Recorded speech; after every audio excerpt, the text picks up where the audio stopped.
This is the only logo design guide that you need in 2025, and I'm going to condense a whole lot of content down into a relatively short video, so let's get it. Firstly, let's see how the 4 golden rules of logo design apply in 2025. Simplicity is key to any effective logo design. Think of things like Mastercard or Nike. They're simple, yet they're packed with identity. Minimalism should remove excess, not identity. That's really important to keep in mind. If your logo looks like it could belong to 5 different brands, well, you've gone too far. Here's a simple quick test for this that you can do yourself. If you remove the brand name from your logo, would people still recognize it, and importantly, would they remember it? Of course, if your logo is 100% typographic, removing the brand name is going to result in an invisible logo. So that's a different story. The second rule is versatility. 2025 is changing how people interact with brands. Logos need to work in various different environments. And these are things designers weren't even considering a decade ago. We can take a look at Spotify's dynamic logo animations. They shift colors and interact with music visuals, but still retain their core identity. And in 2025, think beyond flat graphics. Ask yourself, how will this logo look in motion? Can it adapt to a dark mode UI? And we are going to look at processes based around this soon in the video. And the third rule is actually memorability. People see hundreds, potentially thousands of logos every single day. So how do you make yours memorable? Here's the secret. Your brain remembers shapes and colors first, then details. Before adding details, test if your logo works as just a simple shape. If it's somewhat forgettable at this stage, no amount of detail or effects is going to save it. And kudos to you if you got this, but the last golden rule is scalability. Your logo isn't just appearing on billboards anymore. It's on app icons, favicons, social media avatars, and even body tattoos. But look at Instagram's logo. It has an icon version, a full text version, and even a stripped back symbol. And so you should design with multiple scales in mind. And it might look something like this. A full logo, which is a detailed version. A simplified icon for tiny sizes. Adaptive color variations for dark and light backgrounds. And a quick tip here. If your logo doesn't work at 16 pixels, it's too detailed.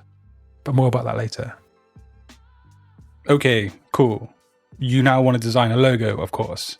But before you sketch even the slightest thing down, you need to understand a few things, including the brand, the target audience, and a few other things too.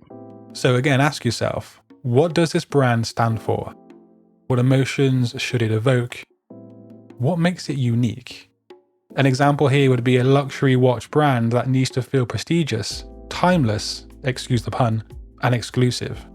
So a minimalist sans serif typeface wouldn't work here most likely. Instead, maybe engraved serif lettering that reflects heritage and class. Whereas a tech startup, well, that needs to feel bold, innovative, and disruptive. So futuristic, geometric lettering might be a better fit here. More about this later. Next, we need to identify who the logo is actually aimed towards, because, spoiler alert, it isn't your client. Your audience should completely define your design choices here. A luxury brand and a Gen Z fashion brand should not have the same logo style as an example. So ask yourself, who is the brand targeting? What do they value? Where do they interact with the brand? Now you can imagine, say, a high-end investment firm needs a logo that looks trustworthy, established, and professional. Probably a classic serif typeface with deep blues on golds or something like that, but that is quite generic, yeah.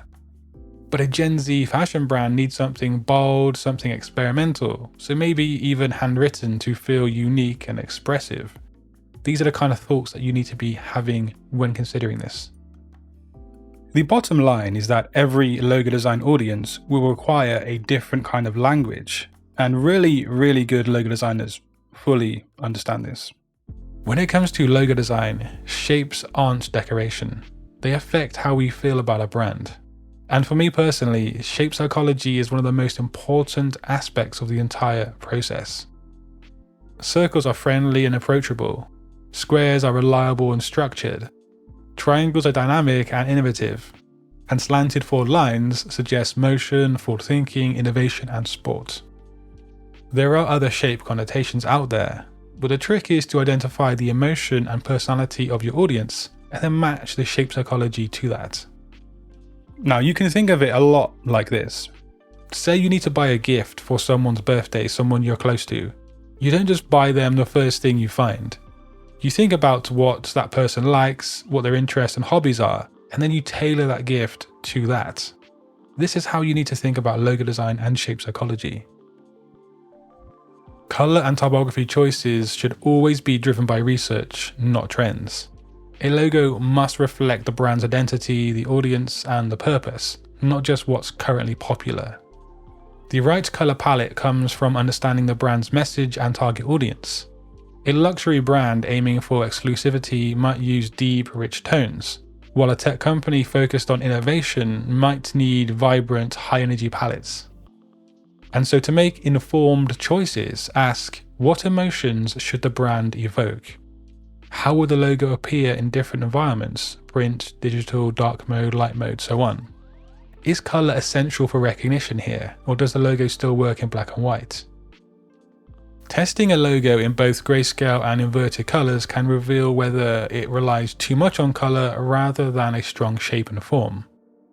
The right typeface reinforces the brand's personality and should align with the audience's expectations.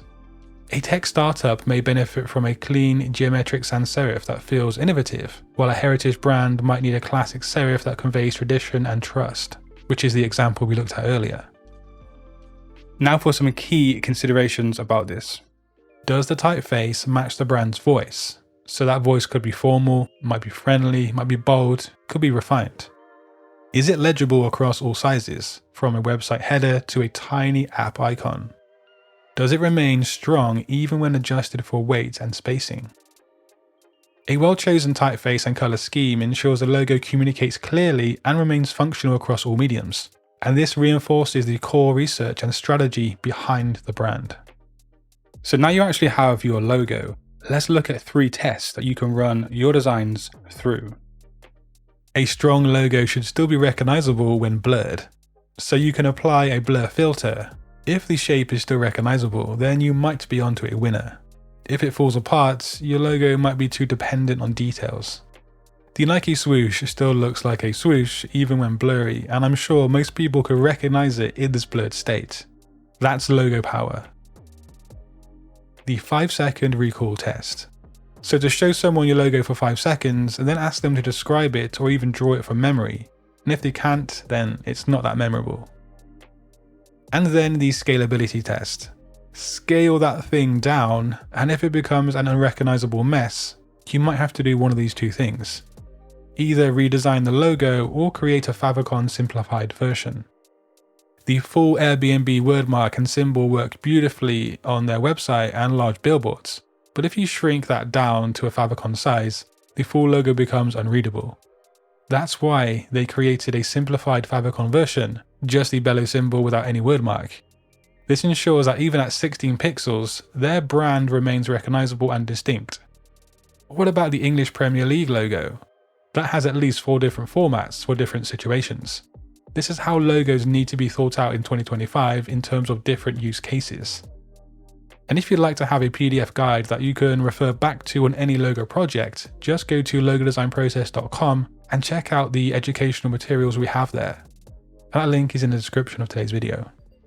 And you can learn some more valuable skills as a graphic designer or logo designer by clicking the video on screen. But until next time guys, design your future today. Peace.